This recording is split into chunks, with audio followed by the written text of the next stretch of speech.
Auch wir müssen uns immer wieder aufs Neue fragen, ja, aber wie ist es denn bei mir in meinem Leben? Heute, ja, ich bin wiedergeboren, ich bin gerettet, für alle Zeit und Ewigkeit, ja, aber der persönliche, konkrete Wandel heute fällt bei mir der Same des Wortes Gottes immer noch auf fruchtbarem Boden?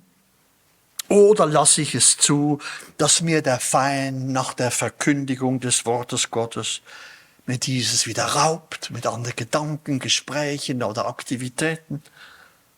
Oder durch Emotionen vernebelt oder gar durch Sorgen erstickt? Ich möchte schließlich mit einer Ermutigung für alle enden oder schließen, die Gottes Wort aussehen.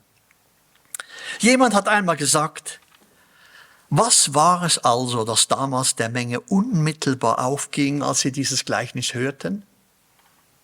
Sicherlich das, dass schließlich eine prächtige Ernte zu verzeichnen war, obwohl die Saat nur teilweise aufging.